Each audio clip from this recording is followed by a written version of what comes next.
Hey everybody, MBG back again with some more Forge World goodies to take a look at. This time we're taking a look at the Thanatar Siege Automata, which is basically like this ginormous kind of dreadnought knight thing that carries a big siege mortar on the back of its shoulder with a big Mauler bolt cannon cool gun on its wrist.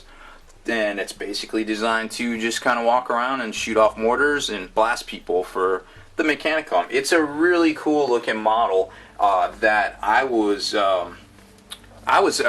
pretty taken aback by when I saw it. Unfortunately, it's as you can tell by the size of my hand, and that's the top of it right there, it's a little small.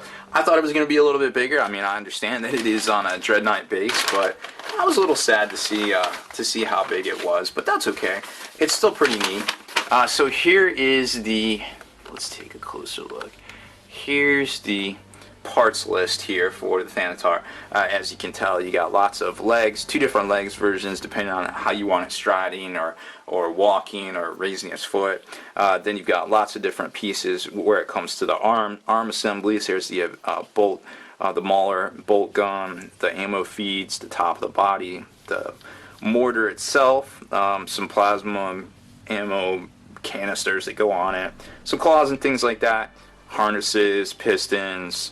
Oh my, it's got it all. So if you haven't figured out what it looks like yet, I'll show you in a second. So there's basically some of the assembly. It looks all very easy, as far as basically how it goes together, but there's all your different leg pieces, and then you've got, well, this is kind of the back, so more leg pieces, how to assemble the arms, the bolt cannon itself. Now it says in a couple spots that basically you can use the ring to lock into the holes to assemble it this way, or if you want to have it free moving, because if you're taking like a formation of them or something like that, or a maniple, you probably want them to look a little different. So that's kind of cool to see that you can kind of pose them about depending on what you want to do.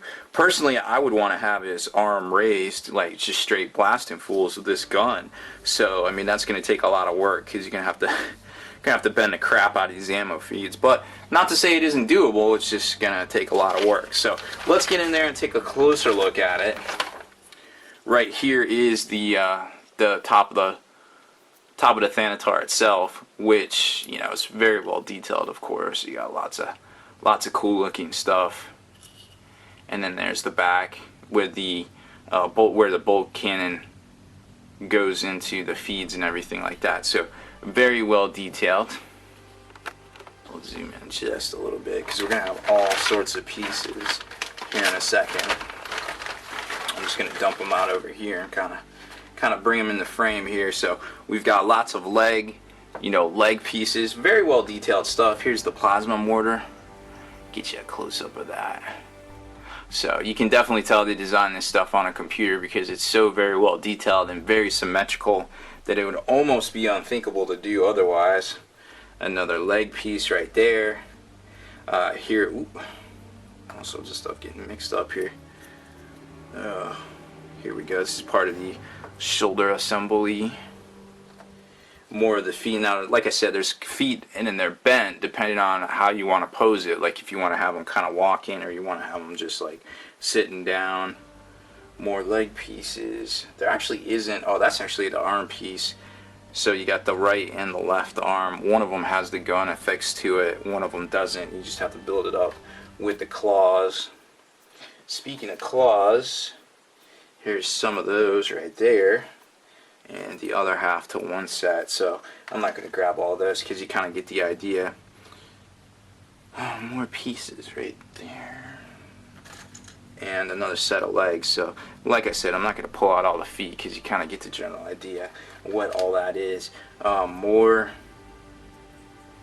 joints. I haven't seen the, oh, here's the plasma canisters. Where is, let's see.